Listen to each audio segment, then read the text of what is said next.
Okay? In this book, the writer, the reporter for Al-Umari, his name is Amir Hajib. He interviews a great king of West Africa who was known as Mansa Musa. Mansa Musa. And Mansa Musa was the emperor of Mali. In 1324, Mansa Musa made pilgrimage, and we may talk a little bit more about him later on, but Mansa Musa made pilgrimage to Mecca. They had fabulous gold. According to top magazines in Europe, they were trying to figure out who is the richest person in the history of humanity. They had like Rothschilds, Carnegie. These are the real rich families, right? Mansa Musa, the gold they had in Mali at that time, they said that he was worth $490 billion in present day standard. He is the single richest person in history, according to this, Western concept. So they had a lot of gold. So Mansa Musa wanted to make pilgrimage to Mecca in 1324. He's got a lot of gold. He makes a caravan, and he puts 15,000 camels laden with gold. 72,000 people made Hajj. It's lucky they didn't have to go to the Saudi embassy. 72,000 people. You don't need a visa then. Your visa is Shahada. So they crossed the desert. They had so much gold with them that they changed the economy of every country they reached. Just imagine how much gold he has, right? He's got gold the size of grapefruits. So when he reached Cairo, the leaders of Cairo were a group called Mamluks, the Bahri Mamluks. And they were originally from the Turkestan area. They were taken as mercenary slaves, and they took over Egypt. And they became great leaders of Islam. Saifuddin Qutuz was the leader who stopped the Mongols. These are the Mamluks, right? So the Bahri Mamluks who lived on the shore of the Nile, that's what they called the Baha, like the sea. The Bahri Mamluks, they fell in love with Mansa Musa, and they gave him a Mamluk cavalry escort to Egypt, to Mecca. When he came back, Emir Hajib sat with him. And he said to him, and I quote this in my book here, you can find the reference. He asked him, where did you get this power from? So Mansa Musa told him, we are in the lineage of the Malian kings. Allah blessed us with gold, and this is our authority. And in this writing, Mansa Musa states, my predecessor, Mansa Abu Bakr. Mansa means Amir, right, or king. Mansa Abu Bakr he sent 200 ships into the ocean. That's what it says in the book. One ship came back. And he said that when they were out in the ocean, they said it was a river in the ocean. And it was pulling all the boats away. So this one managed to turn around and evade this river. That's the currents, right? He evaded the river, the current. He came back to Mali. And he told Mansa Abu Bakr, who was immensely rich, Mansa Abu Bakr fit out 2,000 ships. 1,000 for his men and 1,000 for supplies.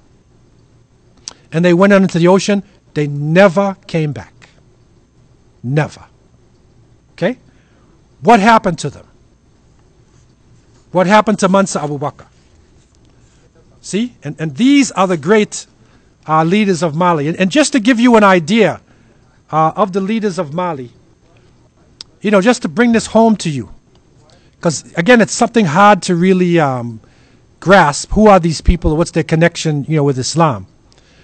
This is a map that shows you North Africa and right down into Mali.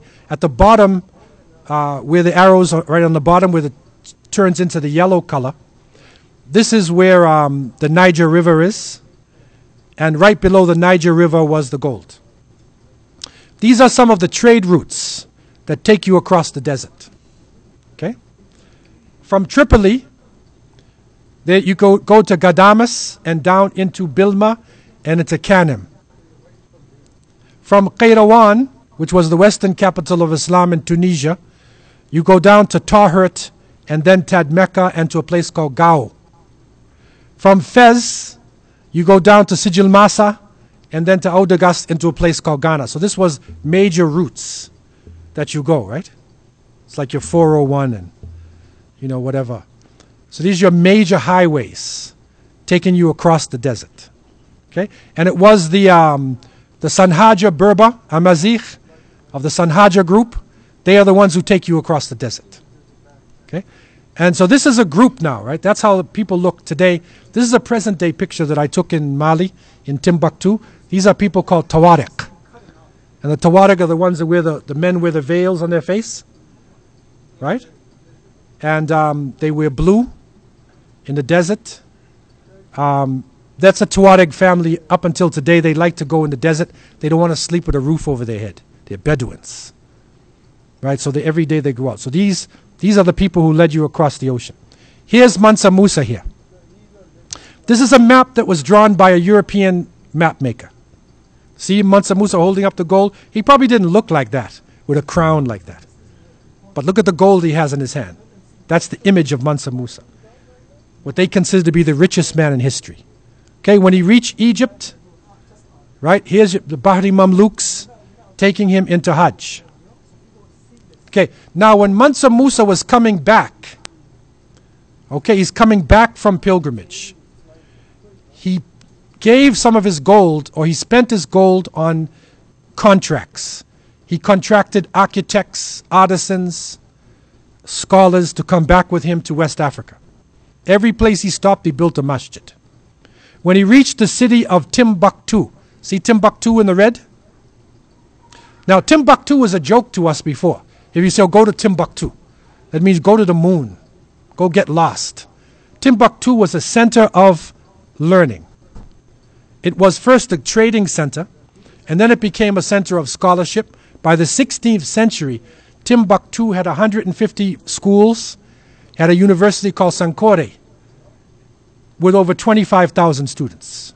16th century, 25,000 students studying math, science, astronomy.